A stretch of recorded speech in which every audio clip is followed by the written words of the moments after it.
Hey guys, welcome to Luscious Book, voice by Uma.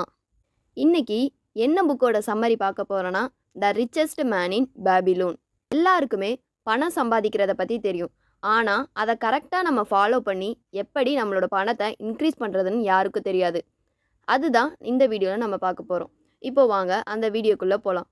Rule number 1, 10ல் 1 பங்கை நமக்காக எடுத்து வைக்கணும். நான் சம்பாதிக்கிற எல்லா காசுமே எனக்கு தானே அப்படின்னு நினச்சிங்கன்னா கண்டிப்பாக கிடையாது. நீங்கள் சம்பாதிக்கிற காசு ஃபஸ்ட்டு வாடகை கொடுப்பீங்க, அப்புறம் உங்களோட ட்ரெஸ்ஸு வாங்குறதுக்காக போடுவீங்க, அப்புறம் மேக்கப் ப்ராடக்ட்ஸ் வாங்குறதுக்காக யூஸ் பண்ணுவீங்க, இன்னும் இது போல் ஏகப்பட்டது செய்வீங்க. அதனால தான் 10ல் 1 பங்கு உங்களுக்காக எடுத்து வைக்கணும். ரூல் நம்பர் 2, தேவைக்காக செலவு பண்ணலாம். ஆசையையும் கட்டுப்படுத்த பழகிக்கணும். ஒரு மனுஷனுக்கு ஆசை இருந்துகிட்டே தான் இருக்கும். நம்ம மாதத்தில் எவ்வளோ பணம் வாங்குகிறோம், எவ்வளோ பணம் செலவு பண்ணுறோம் அப்படின்ட்டு ஒரு நோட்டு போட்டு எழுதி வைக்கணும். இது எழுதி வைக்கிறப்போ நம்ம எதுக்காக செலவு பண்ணுறோம், எதுக்காக தேவையில்லாமல் செலவு பண்ணுறோம் அப்படின்ட்டு நமக்கு ஐடியா தெரியும். ஸோ அதெல்லாம் கம்மி பண்ணி உங்களோட செலவுகளை எதுக்காக செலவு பண்ணுறீங்க அப்படின்னு தெரிஞ்சு அது கரெக்டாக செலவு பண்ணுங்கள். நம்பர் 3, இப்போது பணத்தை சேவ் பண்ண ஸ்டார்ட் பண்ணிட்டீங்க, உங்களோட செலவுகளையும் கட்டுப்படுத்த ஸ்டார்ட் பண்ணிட்டீங்க. இப்போது சேமித்து வச்சதில் இருந்து அந்த பணம் நமக்கு குட்டி போடணும். அது எப்படி பண்ணுறதுனா, நீங்கள் இன்வெஸ்ட்மெண்ட் கற்றுக்கிட்டு இன்வெஸ்ட்மெண்ட் பண்ணலாம். இல்லை எனக்கு அதை பற்றி தெரியாது அப்படின்னா நீங்கள் ஆர்டி அக்கௌண்ட் ஓப்பன் பண்ணி ஆர்டி போடலாம். இல்லை சேவிங்ஸ் அக்கௌண்ட் வச்சுட்டு சேவிங்ஸும் பண்ணலாம். இது போல் பண்ணும்போது நமக்கு வட்டி கொடுப்பாங்க மாதத்தில், இல்லை 1 இயருக்கு 1 டைம் வட்டி கொடுப்பாங்க. இது போல் நம்மளோட பணத்தை குட்டி போட வைக்கலாம். ரூல் நம்பர் 4, 4th என்ன பார்க்க போகிறோன்னா, இப்போ நீங்கள் முதலீடு செய்ய போகிறீங்கன்னா நீங்கள் எதில் முதலீடு செய்கிறீங்கன்னு கரெக்டாக தெரிஞ்சு வச்சுக்கோங்க. அது உங்களுக்கு தெரியுதான்னு பாருங்கள். இல்லை எனக்கு இன்வெஸ்ட்மெண்ட் பற்றி எதுவுமே தெரியல அப்படின்னா நீங்கள் தயவு செஞ்சு அதில் இன்வெஸ்ட்மெண்ட் பண்ணாதீங்க. அப்படி இல்லையா, இன்வெஸ்ட்மெண்ட் பற்றி தெரிஞ்சவங்கள்ட்ட கேட்டு அதுக்கப்புறம் நீங்கள் இன்வெஸ்ட்மெண்ட் பண்ணுங்கள்.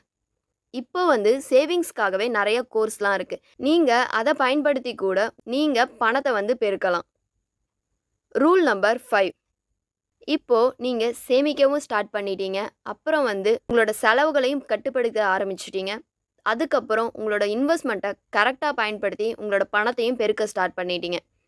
அப்புறம் இருக்கிறதுக்காக ஒரு நல்ல வீடு வேணும். வாழ்கிறதுக்கு ஒரு அத்தியாவசிய தேவையான வீடு கட்டி நம்ம போகலாம். சேமித்ததில் இருந்து கொஞ்சம் காசும் பேங்க்கில் இருந்து கொஞ்சம் காசும் நம்ம லோன் வாங்கி நம்ம ஒரு வீடை கட்டலாம். உங்களுக்கு அப்போ வாடகை செலவு மிச்சமாகும். அதுக்காக 1 இயர் இல்லை அப்படின்னா 2 இயர்ஸில் உங்களோட லோனெல்லாம் முடித்து வீட்டையும் இடத்தையும் நம்ம சொந்தமாக்கிக்கலாம். நாளுக்கு நாள் வீட்டுக்கும் இடத்துக்கும் மதிப்பு ஏறிக்கிட்டே தான் இருக்கும். இது ஒரு நல்ல இன்வெஸ்ட்மெண்ட் தான். இதுக்காக நீங்கள் செலவு பண்ணலாம்.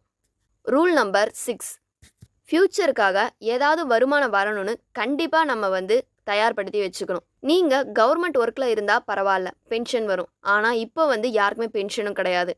அதனால் ஃப்யூச்சருக்காக நீங்கள் இப்போவே பிளான் பண்ணி வச்சுக்கணும். இதுக்காக வீடு, அப்படி இல்லை அப்படின்னா நிலங்களை கூட வாங்கி வச்சுக்கலாம். தேவைப்படும் போது வித்துடலாம். ஃப்யூச்சர் நமக்கு எப்படி இருக்கும்னு தெரியாது. நமக்கு வயசாகிடும். அப்போ போய் நம்ம ஒர்க் பண்ணிகிட்டு இருக்க முடியாது. அதனால ஃப்யூச்சருக்கு தேவையானதை இப்போவே நம்ம பிளான் பண்ணி வச்சுட்டு அதுக்காக நம்ம உழைக்க ஸ்டார்ட் பண்ணிடணும்.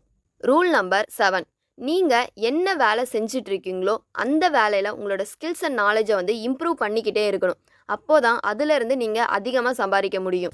இதுக்காக உங்களை நீங்களே மதிக்கிறவங்களா இருந்தீங்க அப்படின்னா இதெல்லாம் கண்டிப்பாக செய்யணும். ஃபஸ்ட்டு இஎம்ஐயில் கடனில் வாங்குறீங்க அப்படின்னா கரெக்டாக கடனை கட்டணும். உங்களால் கடனை கட்ட முடியலை அப்படின்னா இஎம்ஐயில் பொருளே வாங்கக்கூடாது. 2வது, உங்களோட குடும்பத்தை நல்லா பார்த்துக்கணும். அது திடீர்னு நம்ம இறந்துட்டோம் அப்படின்னா நம்மளோட பிள்ளைங்க நம்மளோட சொத்துக்களை சரிசமமாக பிரிச்சுக்கிறதுக்கு ஒரு உயில் எழுதி வைக்கணும். 4th, காசு இல்லாதவங்கள்ட்ட ஒரு மாதிரியும் காசு இருக்கிறவங்கள்ட்ட ஒரு மாதிரியும் நடந்துக்கக்கூடாது. முடிஞ்ச அளவு உதவி செய்யணும். நம்ம கூட இருக்கிறவங்கள்ட்ட அன்பாக பேசணும். 5th, ஸ்கில்ஸை வளர்த்துக்கணும். செல்ஃப் ரெஸ்பெக்டை கரெக்டாக ஃபாலோ பண்ணுறவங்கள்ட்ட தான் பணம் இன்னும் அதிகமாக சேரும். நான் சொன்ன 5 டிப்ஸையும் ஃபாலோ பண்ணிங்கன்னா உங்கள்கிட்ட அதிகமாக பணம் சேரும். நம்பர் 9, பணம் யாருக்கிட்ட அதிகமாக சேரும்னு பார்த்தீங்கன்னா அதிகமாக ஞானம் இருக்கவங்கள்ட்ட தான் பணம் சேரும். உங்கள்கிட்ட பணத்தையும் ஞானத்தையும் கொடுக்குறாங்க அப்படின்னா நீங்கள் எதை சூஸ் பண்ணணும் அப்படின்னா கண்டிப்பாக வந்து ஞானத்தை தான் சூஸ் பண்ணணும். உங்கள்கிட்ட ஞானம் இருந்துச்சு அப்படின்னா கண்டிப்பாக உங்கள்கிட்ட அதிகமாக பணம் வந்து சேரும். உங்களோட ஒர்க்கில் நீங்கள் அதிகமாக நாலேஜை வளர்த்து உங்களோட ஞானத்தை வந்து வளர்த்துக்கோங்க. அப்போ தான் உங்கள்கிட்ட அதிகமாக பணம் வந்து சேரும். ரூல் நம்பர் 10, கடன் கொடுக்கறது நல்லது, ஆனால் அதை திருப்பி கொடுப்பாங்கன்னு உங்களுக்கு தெரிஞ்சதுனா மட்டும் அந்த கடனை கொடுங்க.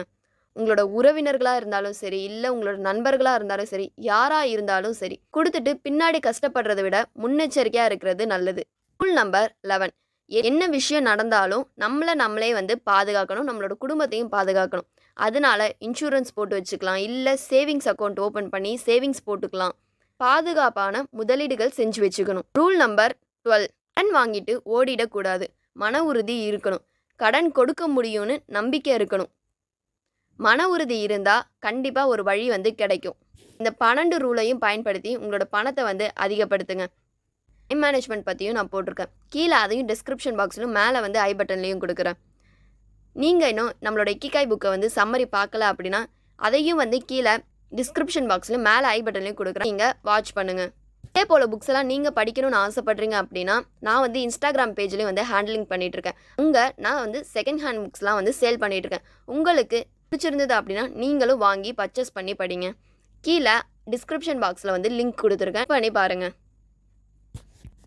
நீங்கள் இன்னும் நம்மளோட இன்ஸ்டாகிராம் பேஜை வந்து ஃபாலோ பண்ணலன்னா ஃபாலோ பண்ணி பாருங்கள்.